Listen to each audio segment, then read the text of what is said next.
Bonjour à tous, bienvenue sur ma chaîne YouTube. C'est un plaisir pour moi de vous retrouver aujourd'hui pour cette nouvelle vidéo. Donc le thème du jour, ça va être comment vous apprendre à établir un programme de musculation. Alors ça va comprendre, on va parler de l'aspect entraînement, on va parler de l'aspect nutrition et on va parler aussi de l'aspect mental. Donc tout d'abord, il faut que vous en sachiez un petit peu plus sur ma philosophie quand je bâtis un plan d'entraînement. J'estime toujours que quand je prends quelqu'un en coaching, quel que soit le niveau, que ce soit un compétiteur ou un débutant, j'estime toujours que c'est une pierre brute qu'on sort de la roche, d'accord? Et qu'au fur et à mesure du temps, au fur et à mesure des planifications, au fur et à mesure du travail ensemble, on va affiner et peaufiner cette pierre brute pour en faire un diamant. C'est la vision que j'ai de mon travail et c'est la vision que je vous incite vraiment à avoir quand vous créez votre planification d'entraînement. C'est vraiment d'avoir cet aspect où au fur et à mesure du temps, vous allez peaufiner, vous allez affiner votre travail, vous allez affiner votre œil et votre façon de vous voir et ça doit se ressentir sur vos planifications d'entraînement. Donc ça, c'est un petit peu le point de départ pour vous donner l'état d'esprit que vous devez avoir quand vous bâtissez votre plan d'entraînement. Alors comment établir un programme? C'est pas si compliqué que ça. La première des choses que je vais vous demander de faire quand vous bâtissez votre programme, c'est tout simplement d'être honnête avec vous-même, de vous regarder devant la glace et d'être capable d'analyser vos qualités et aussi vos défauts. C'est le point qui sera peut-être un petit peu compliqué parce que c'est pas forcément agréable à faire, mais il faut que vous soyez capable de vous mettre face à vous-même, votre reflet dans la glace et voir quels sont vos points faibles. Vos points forts, vous les connaissez, ils sont évidents. Vos points faibles sont un peu plus difficiles à accepter, mais il faut en prendre conscience. C'est à partir du moment où vous prenez conscience de vos points faibles que vous allez pouvoir vous faire une bonne planification, un bon programme. Donc mettez-vous face à la glace. Prenez des notes. Vous voyez par exemple si vous manquez de la partie haute des pecs, si vous manquez de biceps, si vous manquez de fessiers, si vous manquez de cuisses. Soyez honnête avec vous-même. Admettez si vous avez un peu trop de ventre, s'il faut sécher. Cette phase, elle est absolument critique dans l'établissement de votre programme. Vous courez à la déception si vous n'êtes pas honnête dans cette phase. C'est-à-dire que le programme que vous allez vous faire avec les conseils que je vais vous donner après ne sera pas en adéquation avec vos attentes. Vous courez à la déception. Donc ayez un œil critique. N'hésitez pas à demander l'avis de quelqu'un qui s'y connaît, qui a un petit peu plus de recul que vous sur la musculation. Et acceptez d'avoir quelques défauts puisqu'ils vont être votre base de travail. Donc ça, c'est la première étape. Une fois que vous avez fait ça, vous avez pris des notes, vous allez prendre des photos. Ces photos, elles vont constituer votre base de travail. Ce sera votre point zéro, le point de départ de votre nouveau programme. Pourquoi des photos? Parce que bien souvent, je le dis et je le répète à mes élèves, moi je suis très chiant sur les photos, je veux un bilan photo tous les lundis. Pourquoi? Parce que vous ne vous voyez pas évoluer. Vous ne vous voyez pas évoluer parce que vous vivez avec vous-même et donc vous ne vous voyez pas changer, vous vous voyez au quotidien. Les gens qui sont autour de vous peuvent vous dire que vous commencez à changer si c'est des gens qui ne vous voient pas trop souvent. Mais globalement, le point de repère, c'est les photos. Prenez une photo dès le départ, en semaine 0, et vous prenez une photo toutes les semaines.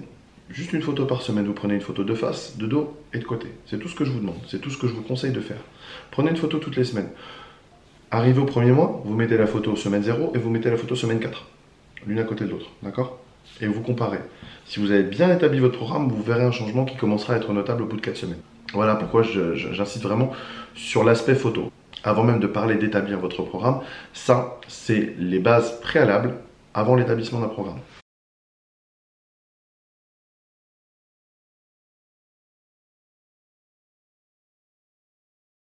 On va rentrer maintenant dans le vif du sujet. On va parler de votre programme d'entraînement. Votre programme d'entraînement, ne cherchez pas à faire compliqué parce que bien souvent quand vous cherchez à faire compliqué, vous faites des erreurs. Donc au départ, restez très simple dans votre manière d'établir votre programme. Après avoir défini quels étaient vos axes de travail, c'est-à-dire quels étaient les points faibles que vous voulez améliorer, par exemple, le travail des fessiers, le travail de la partie haute des pecs, tous ces points faibles, vous allez les placer en début de semaine. Pourquoi? Parce que c'est le moment où vous avez plus d'énergie. Vous sortez de week-end, par exemple. Admettons que vous ne vous entraînez pas le samedi, dimanche, vous sortez de week-end, vous avez de l'énergie. Si votre point faible, il y a un moment où il faut le travailler dans la semaine, c'est au moment où vous avez bien entendu le plus d'énergie à fournir pour la séance. Donc je vous recommande bien fortement de travailler votre point faible en premier dans la semaine. Alors évidemment, si vous avez deux points faibles, eh bien, la logique c'est donc d'entraîner votre premier point faible en tout début de semaine et éventuellement si vous avez un jour de récupération dans la semaine, d'entraîner votre deuxième point faible après ce jour de récupération. Si pour telle ou telle raison vous ne pouvez pas procéder de cette manière, essayez simplement de travailler votre point faible ou vos points faibles le lendemain, le jour où vous allez travailler des petits muscles, du style les bras ou les épaules par exemple. Parce que ce ne sont pas des muscles qui vous auront demandé une énergie folle à l'entraînement, et vous aurez peut-être plus d'énergie à fournir pour travailler un point faible le lendemain d'une séance de biceps que le lendemain d'une séance de cuisses. Donc prenez bien ça en compte. Donc premier point, on travaille son point faible le plus tôt possible dans la semaine, au moment où on a un niveau d'énergie maximal. Alors, une question qui revient très souvent, c'est par rapport au nombre de séries et d'exercices par muscle. La norme, pour moi, pour un grand muscle, c'est 4 à 5 exercices maximum par muscle. Alors, ce que je définis par grand muscle, pour moi, c'est cuisses et dos. Ce sont vraiment des grands ensembles musculaires qui nécessitent quand même pas mal d'exercices pour être travaillés sous beaucoup d'angles différents. Et donc, je trouve que 4 à 5 exercices par gros groupe musculaire, c'est suffisant sans être trop. En ce qui concerne la répartition de ces exercices, sur ces 4 à 5 exercices, il faudra avoir à peu près 1 à 2 exercices de base et 2 à 3 exercices d'isolation. En ce qui concerne les petits muscles, partez plutôt sur moins d'exercices, il y a moins d'angles à travailler, donc partez sur 3 à 4 exercices grand maximum, avec une répartition au niveau des exercices qui sera plutôt cette fois de l'ordre d'un exercice de base avec 2 voire 3 exercices d'isolation. Alors, en ce qui concerne le nombre de répétitions, c'est aussi souvent sujet à débat.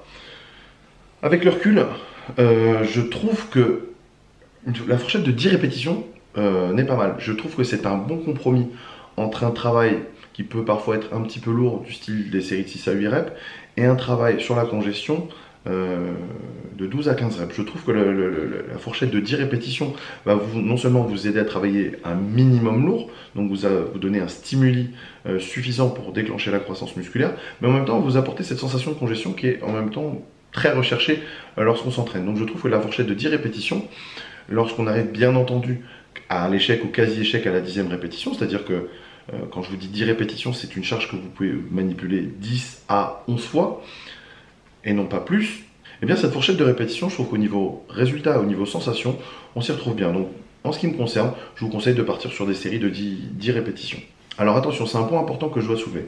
Quand on vous conseille de travailler sur un certain nombre de répétitions, c'est pas le nombre de répétitions qui compte en réalité, c'est le fait que quand vous arrivez à la dernière répétition, vous devez être cuit.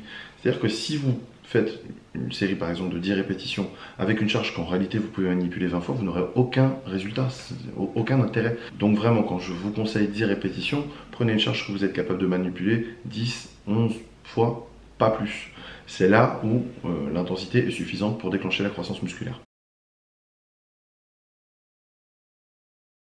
Et temps de repos, il ne faut pas qu'il soit trop court ni trop long. Trop court, si vous ne récupérez pas assez, vous ne pourrez pas pousser suffisamment. Trop long, si vous récupérez trop, vous ne recréerez pas une contrainte suffisante à votre muscle qui lui aura complètement récupéré. Je vous rappelle que le but de la musculation, le but d'une séance de musculation, c'est de créer une contrainte sur le muscle pour le forcer à se développer.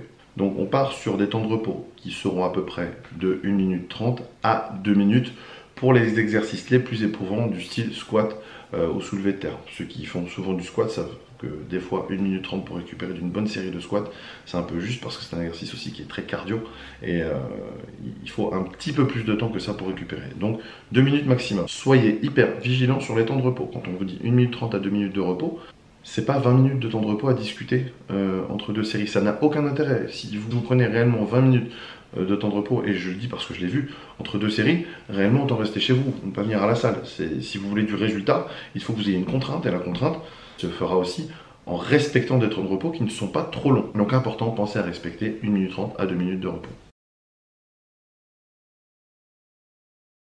Quand changer de programme?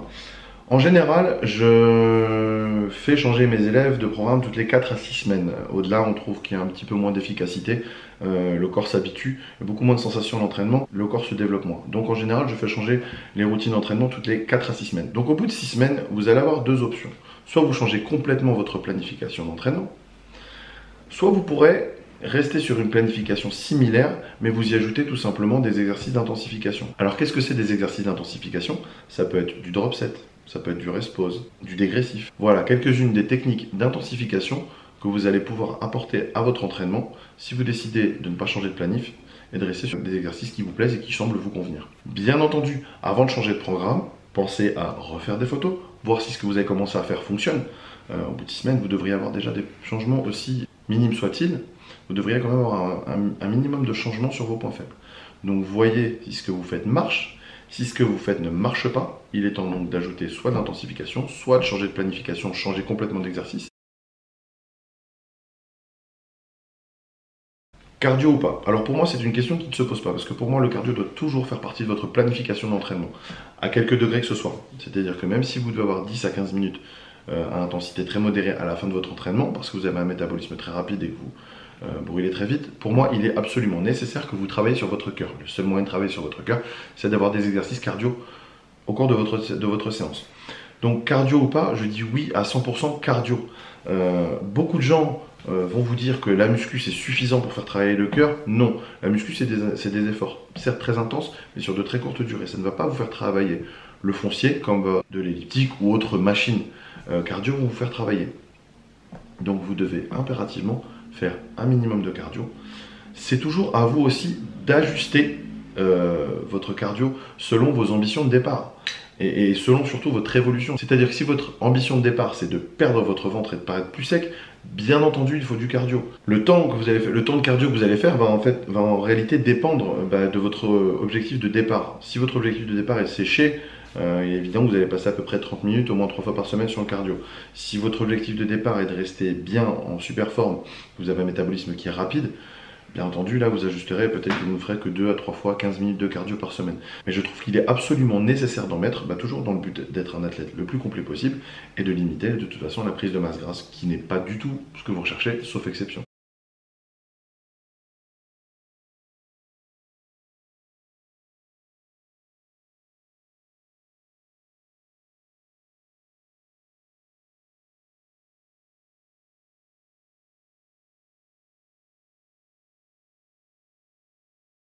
Alors l'aspect nutritionnel va être très brièvement abordé, il fera l'objet d'une autre vidéo plus développée plus tard. Alors l'aspect nutritionnel est très simple, il y a une notion de base que vous devez connaître lorsque vous bâtissez votre programme, c'est celle de métabolisme de base. Vous devez savoir à combien de calories tourne votre métabolisme de base, qui est simplement le nombre de calories dont votre corps a besoin pour maintenir ses fonctions vitales, pour vous maintenir en vie. À cela, vous devez ajouter le nombre de calories que vous dépensez dans une journée, et ça va vous donner le total de vos dépenses caloriques. C'est le chiffre que vous devez impérativement connaître. Pourquoi? Parce que c'est à partir de ce chiffre que vous allez jongler sur la nutrition selon vos objectifs. Si vous voulez prendre du poids, vous déterminez ce chiffre, vous y ajoutez environ 500 calories.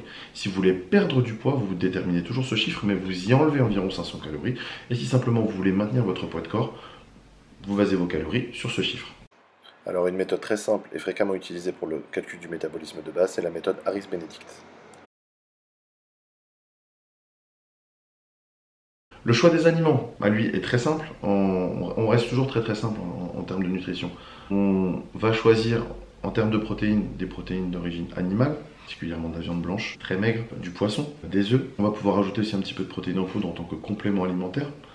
Les sources de glucides, elles, vont être issues pour la plupart des céréales. On va viser les index glycémiques les plus bas possibles. Donc on va choisir le riz, le blé, le quinoa, les patates douces, flocons d'avoine qui sont des aliments de prédilection des bodybuilders. Et puis en termes de sources de lipides, on va choisir de préférence les acides gras insaturés, riches en oméga 3. Voilà pour ce qui concerne la nutrition, c'est pas plus compliqué que cela. Vous avez là maintenant les notions de base pour pouvoir bâtir votre programme d'entraînement. Il faut savoir que la nutrition, le côté nutritionnel est dépendant de tout un chacun. C'est-à-dire que ce qui va vous convenir à vous en termes de planification alimentaire ne va pas forcément convenir à une autre personne. Tout est question de métabolisme. Et ça, il n'y a que vous ou votre coach qui pourrait le déterminer avec le temps. C'est facile à déterminer. Vous verrez que si vous mangez une certaine quantité de glucides et que ça vous fait grossir, c'est que votre métabolisme n'est peut-être pas forcément très rapide. Vous apprendrez à vous connaître dans le temps et ça vous aidera à déterminer les besoins que vous avez d'un point de vue nutritionnel.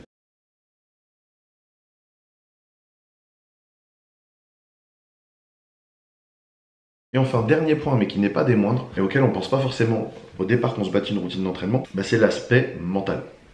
Quel mental vous devez avoir quand vous bâtissez votre routine d'entraînement? Eh bien tout simplement, vous devez être capable de faire preuve de patience. Pourquoi? Parce que c'est lorsque vous vous découragez que de toute façon vous allez finir par abandonner.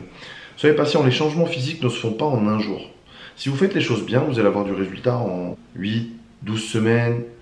Vous commencerez à avoir quelque chose de possible. Mais des changements réels, physiques, c'est 6 mois de travail minimum. Soyez cohérent par rapport à ça. Et quand je parle de changement physique vraiment notable, je vous parle que quand vous mettez la photo 1, prise au départ et la photo au bout de 6 mois, vous avez deux personnes complètement différentes. Pour obtenir ce genre de résultat, c'est 6 mois de travail minimum. Donc ce mental que vous devez avoir quand vous bâtissez votre routine d'entraînement, c'est tout simplement celui d'un guerrier qui est prêt à attendre.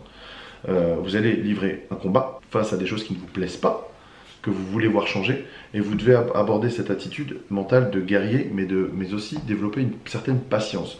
Donc ne vous découragez pas, ne baissez pas les bras parce qu'au bout de 2 semaines, vous n'avez pas des résultats qui vous paraissent concluants. Tout est affaire de patience. Et bien souvent, je vais même vous dire quelque chose, l'expérience me fait dire, c'est que quand on est sur le point de lâcher l'affaire, si on a la volonté de continuer, bah c'est là que les résultats commencent à apparaître.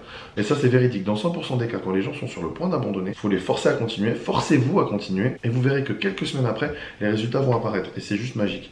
Donc n'abandonnez pas, forgez-vous un mental de guerrier, un mental dur, soyez patient, sachez vous remettre en question, et vous verrez que vous obtiendrez ce que vous voudrez. Il faut savoir vous remettre en question.